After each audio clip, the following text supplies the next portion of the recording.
Good? All right.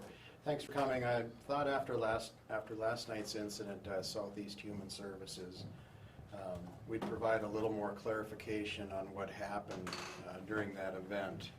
And I'm going to kind of go through a timeline for you so that you have an understanding of when things happened. At 4 p.m., John Nathan Casper of Fargo, 49 years of age, entered the second floor office of Southeast Human Services, and the office was an employee there on the second floor, and he told the employee that he had a gun and made several comments about taking his own life or forcing police officers to take his life. The other employees, as far as we can tell at Southeast Human Services, did not know that one of their fellow employees was trapped in an office with a person that had a gun, and so were not aware of what was going on. When that employee failed to come home for dinner, that employee's husband texted her and asked if everything was okay, at which point, after some time, she was able to text back that no, everything was not okay, that there was a problem there. At that point in time, the employee's husband called the Fargo Police Department, and we responded over to Southeast Human Services and met the husband there. The husband pointed out where that employee's office was, and officers then proceeded to that office. The officers knocked on the door of the office, and just to keep in mind, this person came in to Southeast Human Services about 4 o'clock. We received the call at 6:44 p.m. So that employee was trapped in that office for quite some time with this John Casper who had a gun. After officers arrived at Southeast Human Services and were shown where the office was, they knocked on the door to the office. Casper and the employee were in that office, and Casper grabbed the doorknob so they could not enter, and then put the gun to his head. The female employee said she was terrified because she was not sure if this is going to be where he shot her, himself, or both of them. Officers Cernick and Golos were able to get the door open and entered the office not knowing what the situation was. They saw the man with the gun, drew their own weapons, and covered John Casper, who had his firearm in his hand pointed at his head, and ordered him to drop his weapon. Officer Cernick then motioned for the employee that had been trapped in the office to move towards him, grabbed her, shoved her out of the office, and handed her off to Officer Savageau. Officer Savageau then got the employee out of the building. Casper did not point his gun at the officers or at the employee during this time, and the officers decided to withdraw from the office and try to contain the situation in that office. They did this while trying to be a calm presence in that situation.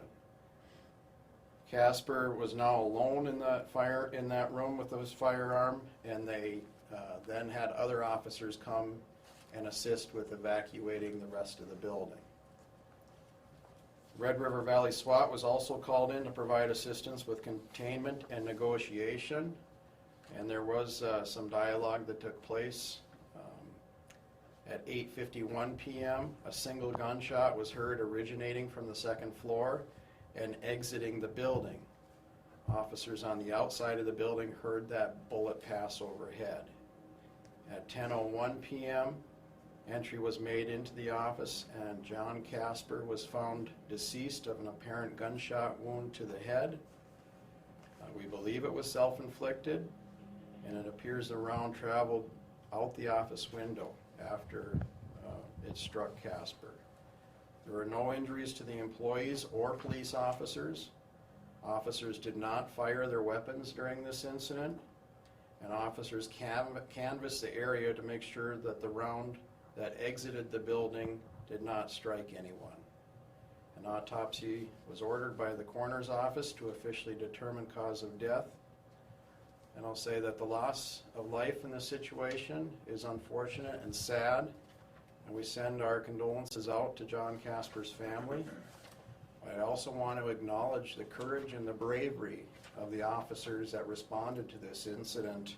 Officer Brad Cernick, Officer Alden Golos, and Officer Taylor Savageau, I think, exhibited courage and bravery in getting the victim out of that extremely tense situation and then trying to calm the situation and contain that situation. I've asked investigations to come, and also Deputy Chief Renner and Lieutenant Alfelt. They were there for the patrol officers and SWAT, and so they can help answer any questions. Do you have any reason, motivation why he went to the building and went into that person's office? You know, that's still under investigation at this point in time. We probably have some follow-up interviews to do, and that would be information forthcoming later. Did they know one another, Chief, or? I don't know, can you, any of you comment on that? Not at this point, we don't know the full relationship of it yet. Was he a client of Southeast? I'd be hesitant to talk about that. Okay, I guess we're not aware of that. It's okay. There was a dialogue going on between you and Casper during the incident. Were you talking on the phone? How were you guys communicating? You know, I think I'll let Lieutenant Alfelt address that. The way we were communicating was by phone with our negotiations unit.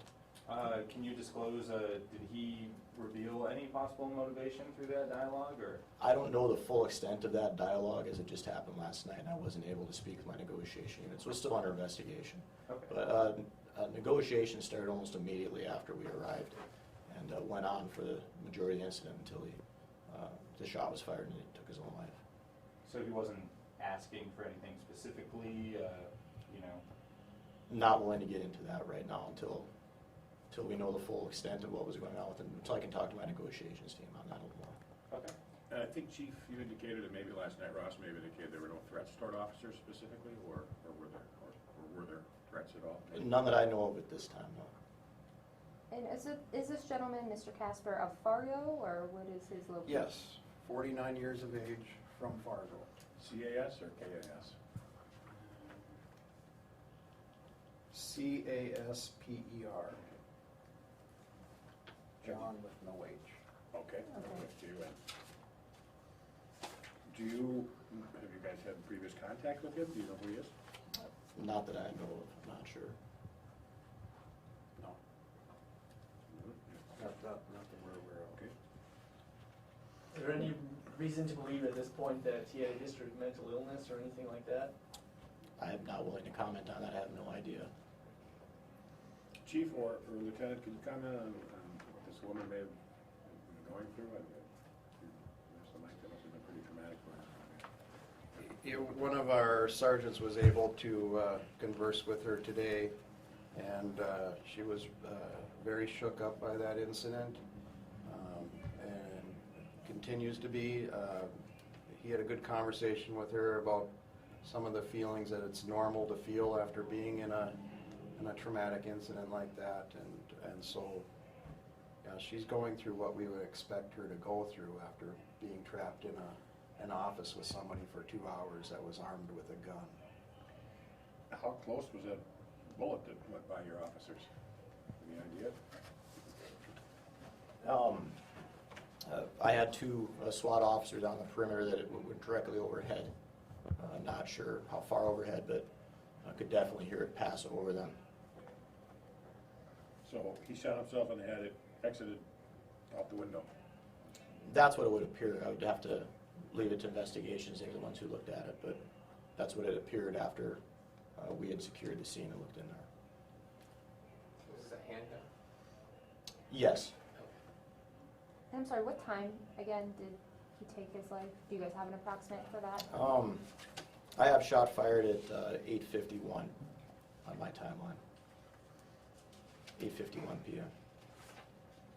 Does this incident have you guys or Southeast rethinking security at all, or how they do their operations there? That would be something you'd have to ask Southeast. do you guys ever have check-ins there with the officers stop there now and then, see how things are going, or is it part of a beat? Or? I'm unaware. I know that we do offer services to educate different businesses if they ask in certain type of active shooter situations. I don't know if Southeast are taking in that or not, so. I could probably answer for you. There you go. We don't normally have a habit of stopping in Southeast on a regular basis because of the clients in law enforcement.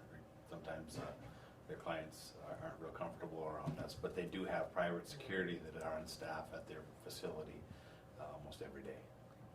Is it a 24/7 facility? I don't believe so. Okay.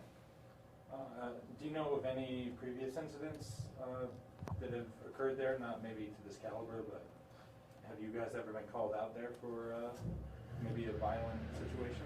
On occasions we get called there, but I don't recall anything of this nature at that facility.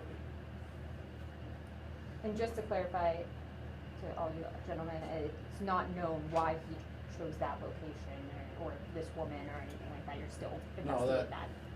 Yeah, that'll still, we still need to work that out through the investigation, if there was a reason that he was there, if he was a client, if he knew that employee. Those are things we still need to work through.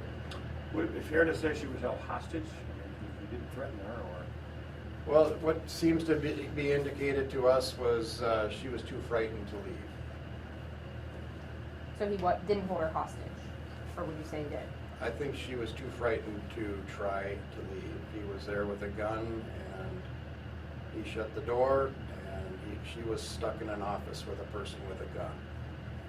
Do you know if he was speaking to her throughout that time? If they talked at all during that 2 hours that they were together? I believe there was conversation, I don't know what it was. Yeah. Appears they were having conversation, but as to what that conversation is, we don't have that yet. Okay. You might have said this, but did he point the gun at her at all at any point? Or? We don't believe that he pointed the gun at her or the officers, just at himself.